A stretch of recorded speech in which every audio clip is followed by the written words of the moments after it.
ماں کی دعائیں تمہیں نبیوں کے ساتھ کھڑا کر دیں گی، باپ کی دعا تمہیں بڑے بڑے کتب ابدالوں کے ساتھ کھڑا کر دے گی۔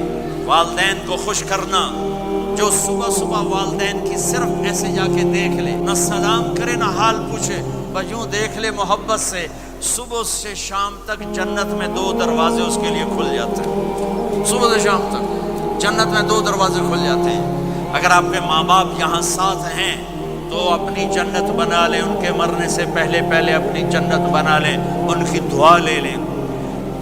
ہمارا ایک نوجوان ذمہ دار تھا، نہ نماز نہ روزہ نہ حج، کچھ بھی نہیں، اور غافل زندگی۔ اب تو ماشاءاللہ بہت بدل گیا ہے۔ کہتا مولانا میری کبھی کوئی دعا رد نہیں ہوئی، حالانکہ سارے عیب تھے، سارے گناہ تھے، دعائیں ساری قبول تھی۔ میں نے کہا وہ کیسے؟ کہ میں رات کو جا کے اماں کو بھی دباتا، اور اب بہت بڑا ذمہ دار اپنی ماں کو بھی دباتا، اپنے باپ کو بھی، پھر دونوں کے پاؤں یوں اپنے باہوں میں لے کر ان کو چومتا اور ان پہ سر رکھ کے دعا کرتا۔ میری ہر دعا قبول ہوتی تھی۔ تو اپنے ماں باپ کے قدموں تلے اپنی دعائیں تلاش کرو، خاص طور پر اپنی ماں کے قدموں تلے جنت تلاش کرو۔ میرے نبی نے کہا ماں کے قدموں تلے جنت ہے۔ میرے نبی نے حضرت عمر سے کہا تیرے زمانے میں ایک شخص آئے گا، اویس،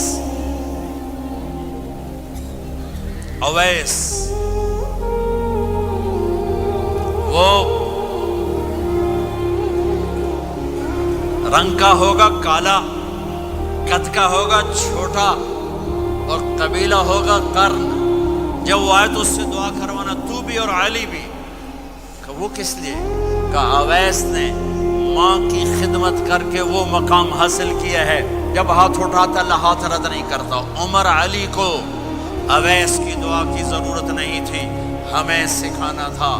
اس عمر کے زمانے میں ان کو پتہ چلا کہ اویس آگے ہیں، ان کو ڈھونڈتے ڈھونڈتے پہنچے میدان عرفات میں، نفل پڑھ رہے تھے، کہ ان کے پاس بیٹھ گئے۔ انہوں نے دیکھا 2 آدمی آ گئے، انہیں سلام پھیرا۔ اس عمر نے پوچھا کون ہو؟ کہ مزدور ہوں۔ کا نام کیا ہے؟ کہ اللہ کا بندہ۔ کہہ رہے بھائی اپنا نام بتا جو تیری ماں نے رکھا ہے۔ کہ تم کون ہو؟ وہ پہلی دفعہ آئے تھے۔ تو حضرت علی نے کہا یہ امیر المومنین عمر ہے، میں علی ہوں۔ پھر ویسے ہی کہا جی میں معافی چاہتا ہوں، میں آپ کو پہچانتا نہیں تھا۔ حضرت عمر نے کہا ہمارے لیے دعا کر۔ وہ رونے لگے میں آپ کے لیے دعا کروں گا؟ کہا ہاں تو کر، کہ میرے نبی مجھے کہہ کر گئے تھے عمر عمر عمر، علی علی علی، کہ اویس سے دعا کروانا۔ کیوں؟ کہ ماں کی خدمت کر کے وہ مقام پایا ہے، جب ہاتھ اٹھاتے ہیں ہاتھ واپس خالی نہیں آتے۔ پھر ایک اور حدیث سنو، میرے نبی نے فرمایا جب لوگ جنت کو چلیں گے اور اویس بھی چلیں گے تو اللہ تعالیٰ فرمائیں گے باقی چلے جاؤ، اویس رک جائے۔ تو اویس کرنی کہیں گے یا اللہ مجھے کیوں روکا؟ تو اللہ کہیں گے پیچھے دیکھو۔ وہ پیچھے دیکھیں گے، جہنمی لوگ کھڑے ہوں گے، اللہ فرمائیں گے تیری ماں کی خدمت، جہاد نہیں، نماز نہیں، روزہ نہیں، حج نہیں، زکوٰۃ نہیں، علم نہیں، ذکر نہیں، تبلیغ نہیں، تیری ماں کی خدمت۔